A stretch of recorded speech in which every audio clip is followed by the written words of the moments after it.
నీవు కోరుకున్న జనుల మధ్య ఉన్నాను. వారు విస్తరించి ఉన్నందున వారిని లెక్క పెట్టుటయు వారి విశాల దేశమును తనిఖీ చేయుటకును అసాధ్యము. ఎంత గొప్ప దైవజనమునకు న్యాయము తీర్చగలవాడు ఎవ్వడు. కాబట్టి నేను మంచి చెడ్డలు వివేచించి నీ జనులకు న్యాయము తీర్చినట్లు నీ దాసుడనైన నాకు వివేకము గల హృదయము దయచేయమని చెప్పి ఇడంటూ ఉన్నాడు. దేవునికి స్తోత్రం కలుగును గాక. నీ దాసుడనైన నేను తీర్పు తీర్చడానికి నాకు వివేకము గల హృదయాన్ని దయచేయమని అడుగుతున్నాడు. ప్రియమైన దేవుని బిడ్డలారా, దేవుడు సొలొమోనుకి ఈ భూమి మీద ఉన్నంత వరకు ఎవ్వడో కూడా అంత జ్ఞానవంతుడు లేడు. ఎందుకంటే అనేకమైన రాజులు ఆయన్ని ప్రశంసించారు. ఆయన యొక్క జ్ఞానమే వేరు. ఎందుకంటే దేవుని చేత ఇవ్వబడిన జ్ఞానం కాబట్టి అత్యధికమైన జ్ఞానం ఆ బిడ్డకుంది. ప్రియమైన దేవుని బిడ్డలారా, ఇక్కడ మనం ఒకటి చూస్తే ఆయన బుద్ధి వాక్యమును వరమును కలిగి ఉన్నాడు. అమ్మా, జ్ఞాన వాక్యమును వరమును కలిగి ఉన్నాడు. ఇక్కడ మనం ఒకసారి చూస్తే జ్ఞాన వాక్యము యెషయా 50:4 చదువుకుందాం. యెషయా 50:4 చదువుకుందాం. అమ్మ, యెషయా 50:4 చూస్తూ ఉంటే, అలసిన వానిని మాటల చేత ఊరడించు జ్ఞానము నాకు కలుగునట్లు శిష్యునికి తగిన నోరు యెహోవా నాకు దయచేసి ఉన్నాడు. శిష్యులు వినినట్లుగా నేను వినుటకై ఆయన ప్రతి ఉదయమున నాకు విను బుద్ధి పుట్టించుచున్నాడు. దేవునికి స్తోత్రం కలుగును గాక. ఇది అంటున్నాడు, అలసిన వానిని మాటల చేత ఊరడించు జ్ఞానము. దేవునికి స్తోత్రం కలుగును గాక. చాలామంది విసుగు వేసారిపోతూ ఉంటారు. అనేకమైన సార్లు భర్త విషయంలో కానీ, భార్య విషయంలో కానీ, పిల్లల విషయంలో కానీ ఏమైపోతూ ఉంటారంటే అలసిపోతూ ఉంటారు. ప్రియమైన దేవుని బిడ్డలారా, అనేకమైన మార్లు మనము కూడా అనేకమైన విషయాల్లో మన హృదయము గాయపడుతూ ఉంటుంది. ఈ గాయపడినటువంటి వాడికి మరి ఎవరు చూడండి, మన దగ్గరికి ఎవరైనా వచ్చారనుకో, వారికి సరైన జ్ఞానం చెప్పాలన్నమాట, సరైన మాటలు చెప్పాలి. దేవునికి స్తోత్రం కలుగును గాక. హల్లెలూయా. ఒక అతను ఇక్కడ 50 లక్షలు ఎట్టి 5-10 సెంట్లు కొనుక్కున్నాడు. చాలా ఎక్కువ రేటు అన్నయ్య గారు అన్నాడు. ఒక పని చేయి, నేను 6 లక్షలు ఇస్తాను సెంటుకి, నాకు ఇచ్చేయమని అడిగాను. నా దగ్గర డబ్బులు లేవు. రాజోల్ ఏరియాలో 5 లక్షలు అంటే తక్కువ. 10 లక్షలు ఖరీదైన భూమి 5 లక్షలు కొన్నావు తమ్ముడు అంటే, అయ్యి బాబోయ్, దండం పెట్టేసి మాస్టర్ అనమాట. అలా ఆవిడ టీచరు ఇలా దండం పెట్టి, థ్యాంక్స్ అన్నా, నువ్వు చెప్పిన మాటలకి నాకు ఓట్ వచ్చింది అన్నాడు. ఎందుకంటే జ్ఞానం లేక. అది నిజంగా కాస్ట్లీ భూమే. 5 లక్షలు అంటే తక్కువ రేటే. అదంత రేటు ఉంటుంది తమ్ముడు అంటే, ఆడప్పటికి వాడు హృదయం అంతా ఏమైపోయిందంటే తల్లడిల్లిపోయాడు. అప్పులు చేసుకునేసాడు. కొనేసిన తర్వాత బాధపడుతూ ఉన్నాడు. అంటే మనము చెప్పే మాటలు ఎలా ఉండాలంటే వాడి యొక్క హృదయం గాయపడకుండా చెప్పాలి. దేవునికి స్తోత్రం కలుగును గాక. హల్లెలూయా.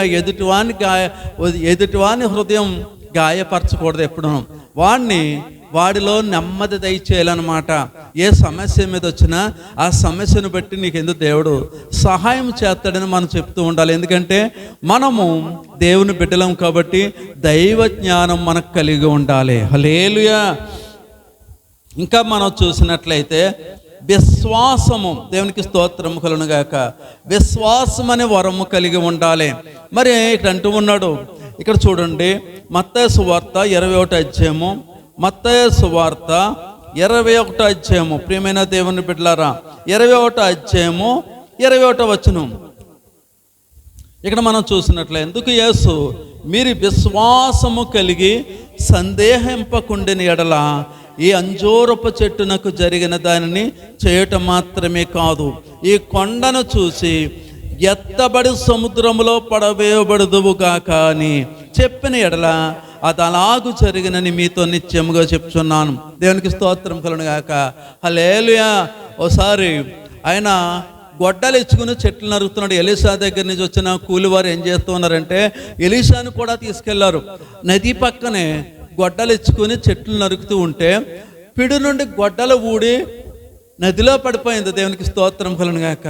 అయ్యా ఎరువు గొడ్డలు తెచ్చాను, వారు నన్ను ఏమంటారో ఏంటో, ఈ గొడ్డలు కనిపించట్లేదే, నీటిలో పడిపోయిందంటే ఒక కొమ్మ నరుక్కురా అన్నాడు. కొమ్మ నరుక్కురా అని కొమ్మ నీటిలో వేసాడు ఎలీషా. అసలు సాధ్యమా? సాధ్యమే. ఇది ఎలా సాధ్యమంటే విశ్వాసం మూలంగా సాధ్యం అన్నమాట. ఆ కొమ్మ నీటిలో వేయగానే గొడ్డలు ఎలా తేలింది? ఇనప గొడ్డలో తేలుతుందా ప్రియమైన దేవుని బిడ్డలారా? తేలదు. ఆ గొడ్డల నీటిలో తేలబడింది. గొడ్డలు తీసుకుని సంతోషించాడు పనివాడు. ప్రియమైన దేవుని బిడ్డలారా, అందుకే ఇక్కడ అంటున్నాడు, అందుకు యేసు మీరు విశ్వాసము కలిగి సందేహింపకుండిన ఎడల ఈ అంజూరపు చెట్టు ఏమైంది తెలుసా? యేసు ప్రభువారు ఒకరోజు అటు వెళ్తూ ఉండగా కాయలు వెతికాడు. కాయలు కాసే సీజనల్ కాపు అన్నమాట. అది అంటే సీజనల్ కాపు అంటే వేసవి కాలం కాస్తుంది కాబోలు, లేదంటే శీతాకాలం కాస్తుందో. కాయలు వెతికితే కాయలు లేవో చెట్టుని. కాయలు లేనప్పుడు దేవుడు యేసు ప్రభువారు ఏం చేశారంటే, ఇక కాయకుందువుగాక అన్నాడు దాన్ని. ఆ చెట్టు మరుసటి రోజుకి మాడిపోయింది. ప్రియమైన దేవుని బిడ్డలారా, అంటే దేవుని యొక్క మాటకు ప్రతీది లోపడుతుంది అనమాట. కాయకుందువుగాక అన్నాడు. ఆ చెట్టు ఎండిపోయింది. ప్రియమైన దేవుని బిడ్డలారా, అందుకని ఏంటి ప్రభు అంటే వారు చెప్తున్నాడు, అందుకే యేసు విశ్వాసము కలిగి సందేహింపకుండిన ఎడల అంజూరపు చెట్టునకు జరిగినది దానిని చేయుటకు మాత్రమే కాదు, ఈ కొండను చూసి నీవు ఎత్తబడి సముద్రంలో పడవేయబడుదుగాక అని చెప్పిన ఎడల అలాగూ జరుగునని మీతో నిత్యముగా చెప్తున్నాను అని చెప్పి ఇక్కడ యేసు ప్రభువారు చెప్తున్నాడు. ఒక పాస్టర్ గారు కొండల మధ్యన కట్టేశాడు చర్చి, పెద్ద చర్చి కట్టాడు. ఎవరైనా కారులో వస్తుంటే కారులు దూరంగా పెట్టి రావాలి, ప్రార్థన చేస్తూ ఉన్నాడు. కొండ తవ్వుకెళ్ళే వారు ఎవరు వస్తారు? ప్రార్థన చేస్తూ ఉన్నాడు. ఈ కొండ అడ్డుగా ఉందో తీసే ప్రభు అని ప్రార్థన చేస్తూ ఉంటే కొన్ని రోజులకి ఒక ఆయన వచ్చాడు. కొండ అలా తీయటమే కష్టం, ఈ కొండకి మీరు ఎంతకు అమ్ముతారని వచ్చాడు. ప్రియమైన దేవుని బిడ్డలారా, పెద్ద కొండ, దరిదాపు 2 ఎకరాలంత కొండ. మీరు ఎంత ఇస్తే, మీరు డబ్బులు ఏం అవసరం లేదు, తీసుకెళ్ళిపోండి అంటే ఎంతో గానిచ్చే కొండను తవ్వుకుపోయాడు. చర్చి ఎదురు ఏమైపోయింది? ప్రార్థన చేశాడు, కేవలం ప్రార్థన చేశాడు. ఆ కొండ ఫ్రీగా తవ్వుకుపోవటానికి దేవుడు అనుగ్రహించాడు. ప్రియమైన దేవుని బిడ్డలారా, అందుకనే మనం ఎప్పుడు కూడా సంశయించకూడదు. హల్లెలూయా. అడగాల దేవుణ్ణి, ఖచ్చితంగా మనకు దయచేస్తూ ఉంటాడు. దేవునికి స్తోత్రం కలుగును గాక. మరియు మీరు ప్రార్థన చేయనప్పుడు వేటిని అడుగుదురో నమ్మిన ఎడల మీరు వాటిని పొందుదురని వారితో చెప్పాను. దేవునికి స్తోత్రం కలుగును గాక. మనము చూడండి, నమ్మకంతో అడగాలి. ప్రియమైన దేవుని బిడ్డలారా, నమ్మకంతో అడిగితే దేవుడు ఏదైనా సహాయం చేస్తూ ఉంటాడు. హల్లెలూయా. ఎందుకంటే ఈ మాటలు ఎందుకు చెప్తూ ఉన్నానంటే, సమస్యను బట్టి దేవుడు ఆయన అనుగ్రహిస్తుంటాడనమాట. చూడండి, అనారోగ్యం అనుకో, చనిపోయేంత అనారోగ్యం మనకు వచ్చిందంటే దేవుడు ఏం చేస్తూ ఉంటాడు తెలుసా? దేవుడు స్పాట్లో స్వస్థపడుతూ ఉంటాడు. ఏదో 4-5 రోజులు, నెల, ఈ లోపల టైం తీసుకుంటాడు. దేవునికి స్తోత్రం కలుగును గాక. కానీ వెంటనే దేవుడు రిప్లై ఇస్తాడు. ఇంకో సమస్యలు ఉంటుంది, సివిల్ సమస్యలు ఉంటాయి. సివిల్ సమస్యలు అంటే లావాదేవీలు, భూమి లావాదేవీలు, కొంత టైం తీసుకుంటాడు దేవుడు. ఎందుకంటే మనలో కూడా విశ్వాసాన్ని చూస్తూ ఉంటాడు. దేవునికి స్తోత్రం కలుగును గాక. హల్లెలూయా. ఒక కుర్రోడు కాకినాడలో చాలా చక్కగా చదువుకున్నాడు, పాస్టర్ గారు కొడుకు అన్నమాట. ఇష్టానుసారమైన జీవితాన్ని జీవించాడు. RSSలతో తిరిగేవాడు, అనేకమైన మందిని వేసుకుని తిని తాగి దెబ్బలాటలాడుతూ ఉండేవాడు. ఎంత దుర్మార్గుడు అంటే చాలా దుర్మార్గమైన. ఒరే బాబా ఎల్లకరా అంటే ఎల్లు అని చెప్పేసి తల్లిదండ్రుల్ని తిరస్కరించిపోతూ ఉండేవాడు. ఓ రోజు ఇలాగే జరిగిపోద్ది అనుకున్నాడు. ఓ రోజు ఏమైందంటే అనుకోకుండా అతను అనారోగ్యానికి గురయ్యాడు. అనారోగ్యానికి గురైతే మరి ఇక్కడ డాక్టర్ల దగ్గరికి వెళ్ళాడు. అబ్బా నీ క్యాన్సర్ బాబు అని చెప్పిన తర్వాత బ్లడ్ క్యాన్సర్ అన్నమాట. బ్లడ్ క్యాన్సర్ ఉన్నవాడు సర్వసాధారణంగా బ్రతకడు. దేవునికి స్తోత్రం కలుగును గాక. ఎక్కడెక్కడికో తిప్పారు, కాకినాడ, చెన్నై, అన్ని ఆసుపత్రులకి తిప్పారు. అతను తిప్పిన తర్వాత ఇంకా బ్రతకడనమాట.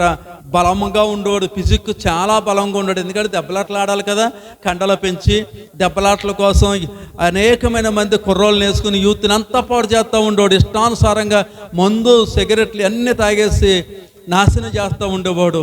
ఆఖరికి తల్లి చెప్తా ఉంది, ప్రార్థన చేసుకోరా, ప్రార్థన చేసుకో బాబా, దేవుడు సహాయం చేత తప్ప మనకేమీ కాదంటే ఈ స్నేహితులందరూ పోయారు అతని స్నేహితులందరూ విడిచిపెట్టేసరి ఎవ్వడు చూడటానికి రావట్లేదు. స్కెల్టిన్ లాగా అయిపోడు. అంటే చూడండి, కృంగి కృషించిపోయిన శవం ఉంటుంది చూడండి, అలాగే అయిపోయాడు. ఇంకేమీ లేదు వాడి దగ్గర. ప్రభువా, నేను ఎంతవరకు తప్పు చేశాను ప్రభువా, నన్ను క్షమించు ప్రభువా, నాకు ఆయుస్సు ఇచ్చి కాపాడు ప్రభువా అంటే ఓ రోజు దేవుడు దర్శనం చూపించాడు. నేను స్వస్థపరుస్తున్నానని చెప్పాడు. ప్రియమైన దేవుని బిడ్డలారా, స్వస్థపరుస్తున్నానని చెప్పిన తర్వాత అతనికి ధైర్యం వచ్చింది, ప్రార్థన చేసుకుంటూ మొదలెట్టాడు. మరలా టెస్ట్లకు వెళ్ళాడు. చెన్నై టెస్ట్లోకి వెళితే అతనిలో ఏమి లేదు తెలుసా, క్యాన్సర్ లేదు, బ్లడ్ క్యాన్సర్ లేదు. నాకు నిజంగా ఏడుపు వస్తూ ఉంటుంది అనమాట. హల్లెలూయా, హల్లెలూయా, బ్లడ్ క్యాన్సర్ లేదు, తీసేశాడు దేవుడు. దేవునికి స్తోత్రం కలుగును గాక. హల్లెలూయా. మరి దేవుడు ప్రతి విషయంలోనూ కూడా మనల్ని ఏం చేస్తూ ఉంటాడంటే, ఏది ఏమైనా విశ్వాసాన్ని పరిశోధిస్తాడు. ప్రియమైన దేవుని బిడ్డలారా, విశ్వాస సహితమైన ప్రార్థన ఆ రోగిని స్వస్థపరుతుందని దేవుని యొక్క వాక్యం సెలవిస్తూ ఉంది. ప్రియమైన దేవుని బిడ్డలారా, ఇక్కడ చూడండి, స్వస్థపరచు వరములు అనేకమైన మందికి స్వస్థపరిచే వరాలు దేవుడు ఇస్తూ ఉంటాడు. దేవుడు నాకు కూడా స్వస్థపరిచే వరం ఇచ్చాడు. కానీ చాలా మందికి ప్రార్థన చేసిన తర్వాత అనేకమైన మంది మరణము నుండి లేచినటువంటి వారు ఉన్నారు. ప్రియమైన దేవుని బిడ్డలారా, అందుకనే నేను అసలు చాలా మంది అనుకుంటూ ఉంటారు, 10 మంది చెప్తే వారికి అర్థమవుతూ ఉంటుంది. ఎంతో మందికి ప్రార్థన చేసిన తర్వాత చూడండి, మరణకరమైన రోగాల నుంచి 6 ఎంతమంది విడుదల పొందుకున్నారు. ప్రియమైన దేవుని బిడ్డలారా, ప్రార్థన చేస్తే ఖచ్చితంగా దేవుడు నాకు ఎప్పుడో దేవుని యొక్క ఇక నేను మార్పు చెందననుకునేవాడిని, అప్పుడు ఎప్పుడో చూపించాడు, నాకు స్వస్థత చేయటం చూపించాడు. ప్రియమైన దేవుని బిడ్డలారా, ఓ రోజు నేను ఒక 10 మంది కుర్రలతోటి అడివట్టబడిపోతూ ఉన్నాను అనమాట. అడివట్టబడి వెళ్ళిపోతూ ఉంటే, పాస్ అవ్వక ముందు 15 సంవత్సరాల ముందు చూపించాడు దేవుడు నాకు ఇది. అడివట్టబడి వెళ్ళిపోతూ ఉంటే అవన్నీ వాళ్ళందరూ వెళ్ళిపోతున్నారు. ఒక గొర్రె చచ్చిపోయి, అమ్మ ఆలకించాలి, చచ్చిపోయి ఇలా మెడ ఇలా ఆలసేసి ఇలా ఉందన్నమాట, చచ్చిపోయింది. అవన్నీ నేను ఆగి, వీళ్ళందరూ వెళ్ళిపోతున్నారు, నేను కుర్రలే కదా, వీళ్ళందరూ వెళ్ళిపోతా ఉన్నారు. నేను ఆగి, ప్రభువా దీన్ని బ్రతికించి ప్రభువా అని చిన్న ప్రార్థన చేశాను. అనేసరికి నాకు పెద్ద ప్రార్థన ఎక్కువ వచ్చింది కదా. చిన్నప్పుడు ప్రార్థన చేసేసరికి ఇలా మెదిలి కొంత తెలుసుకొని వెళ్ళిపోయింది. నాలో పవర్ పోయిందను, నాకులో కొంత శక్తి పోయింది. అప్పుడు అనుకున్నాను, నాకు దేవుడు స్వస్థత వరాన్ని ఇస్తాడని. ప్రియమైన దేవుని బిడ్డలారా, మీరు ఏది అడుగుతారో అది దేవుడు మీకు ఇస్తాడు. ప్రియమైన దేవుని బిడ్డలారా, హల్లెలూయా. ప్రతి విషయంలోనూ కూడా ఇక్కడ చూడండి, మరియు మీరు ప్రార్థన చేయనప్పుడు వేటిని అడుగుదురో నమ్మిన ఎడల వాటన్నిటినీ పొందుదురని వారితో చెప్పాను. దేవునికి స్తోత్రం కలుగును గాక. హల్లెలూయా. మనం ప్రార్థన చేయనప్పుడు వేటిని అడిగితే అది మనకు దయచేస్తాడని దేవునికి వాక్యం సెలవిస్తుంది. అపోస్తుల కార్యాలు 3వ అధ్యాయము, అపోస్తుల కార్యాలు 3వ అధ్యాయము 6వ వచనం చదువుకుందాం. అంతటా పేతురు, వెండి బంగారములు నా యొద్ద లేవు గాని, అంటే పైనుంచి చదివితే అర్థమవుతుంది. పగలు, అపోస్తుల కార్యాలు 3వ అధ్యాయము, ప్రియమైన దేవుని బిడ్డలారా 3వ అధ్యాయము 1వ వచనం, పగలు 3 గంటలకు ప్రార్థనా కాలమున పేతురును యోహానును దేవాలయమునకు ఎక్కి వెళ్ళుచుండగా పుట్టినది మొదలుకొని కుంటువాడైన ఒక మనుషుడు మోసుకొని పోచుండెను. వాడు దేవాలయంలోనికి వెళ్ళు వారిని భిక్షమడుగుటకు కొందరు ప్రతి దినము వారిని శృంగారమును దేవాలయమున ద్వారమునద్ద ఉంచుతూ వచ్చారు. అమ్మ ఏం చేస్తారంటే, పుట్టుకు తోడుకుంటాడు అనమాట, అసలు నడవలేడు. వారి కుటుంబీకులు అడుక్కుంటాడు, డబ్బులకు వస్తాడని ఎత్తుకుని తీసుకెళ్లి ఆ యొక్క దేవాలయం ముందర కూర్చోబెట్టేవాడు అనమాట, కూర్చోబెట్టేవారు. అప్పుడు యోహాను, ఎవరు పేతురు యోహాను అటు వెళ్తూ ఉండగా ఇదంటూ ఉన్నారు. పేతురు యోహాను దేవాలయంలో ప్రవేశించబోనప్పుడు వాడు చూసి భిక్షమడగగా పేతురు యోహాను వారిని తేరి చూసి ఇలాగా చూశారనమాట. అవయవాల పనిచేయడం, అడుక్కుంటానికి మాత్రం ఏదైనా చేయి పని చేస్తున్నాము. ఆమె ఇలా తేరి చూసేసరికి ఇక అంటూ ఉన్నాడు, వాడు వారి యొద్ద ఏమైనా దొరుకునని కనిపెట్టుచు వారి యందు లక్ష్యం ఉంచెను. అంటే ఓహో నాకేదో వేస్తారిలో, నాకేదో భిక్షం వేస్తారు అనుకుంటున్నాడు పాపం. ఇక మనం ఒకసారి ఆలోచిస్తే, అంతటా పేతురు, వెండి బంగారములు నా యొద్ద లేవు గాని నాకు కలిగినది మీకు ఇచ్చుచున్నాను, నజరేయుడైన యేసు క్రీస్తు నామమున నడువమని చెప్పి వాని కుడి చెయ్యి పట్టుకుని లేవనెత్తను. వెంటనే వాని పాదములు చీల మండలు బలము పొందాను. దేవునికి స్తోత్రం కలుగును గాక. మా దగ్గర అయితే నీకు ఇచ్చడానికి ఏమీ లేదయా అంటే, వెండి బంగారాలు వేస్తాడేమనుకుంటూ ఆశించాడు. మా దగ్గర అయితే ఏమీ లేదని చేయి పట్టుకుని లేవనెత్తి నడిపించగా ఎక్కడికి వెళ్ళిపోయాడు? వాడు దిక్కున లేచి నిలిచి నడిచెను. నడుచుచు గంతులు వేయచు దేవుని స్తుతించుతూ వారితో కూడా దేవాలయంలోనికి వెళ్ళాను. దేవునికి స్తోత్రం కలుగును గాక. ఎంతగా అతను ఆనందం పొంగిపోయిందో చూడండి. వాడు పుట్టినది మొదలుకొని పెద్దవాడు అసలు ఏమి లేవు, కాళ్ళు నడవడానికి లేకుంటాడు అనమాట, 2 కాళ్ళు పనికిరావు. పేతురు యోహాను ప్రార్థన చేయగా వెంటనే ఏం చేశాడు? దిగ్గున లేచి వారి వెంట దేవుని యొక్క మందిరాల్లోకి వెళ్ళాడు. ప్రియమైన దేవుని బిడ్డలారా, అంటే కొంతమందిని ఇలా వాడుకుంటాడు, కొంతమందిని అలా వాడుకుంటాడు. దేవుడు ఎవరిని కూడా విడిచిపెట్టాడు.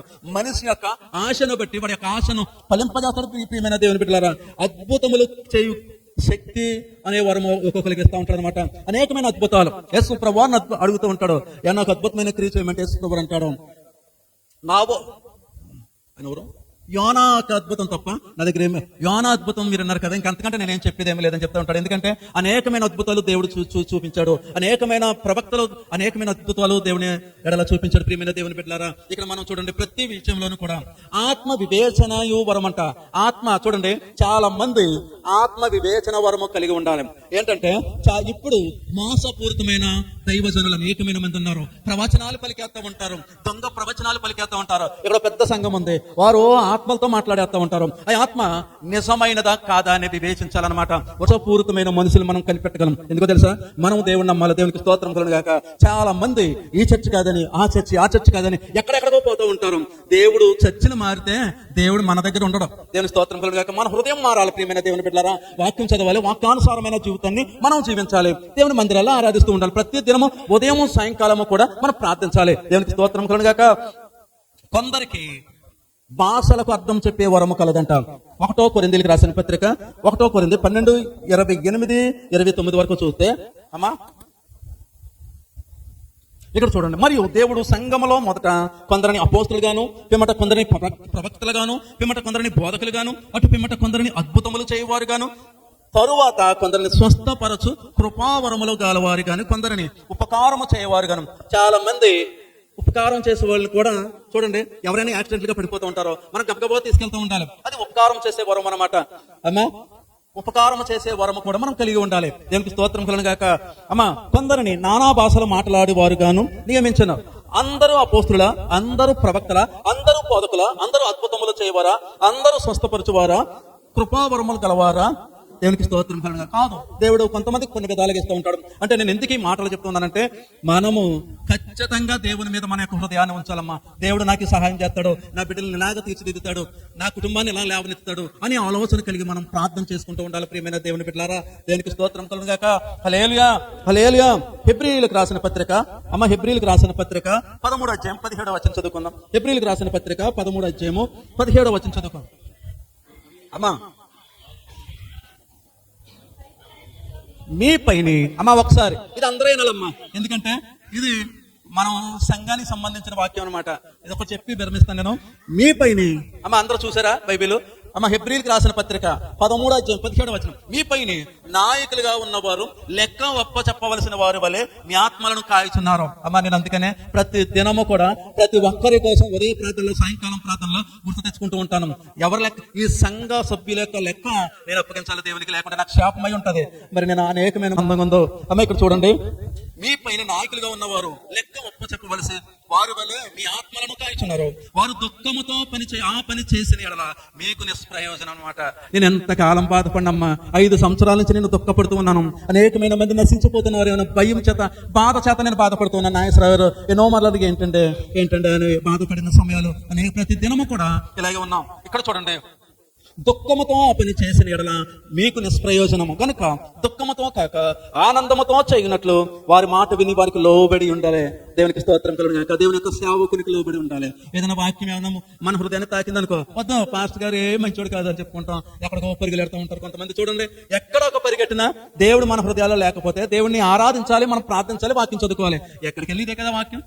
ఇది కూడా చెప్పరు కొన్ని సంఘాల్లో, అలా ఏది చెప్పరు. చాలా మంది మనకు సరిపడే వాక్యాలు చెప్తూ ఉంటారు. దేవునికి స్తోత్రం కలుగుగాక. హల్లెలూయా. ఈ వాక్యాన్ని దేవుడు దీవించును గాక.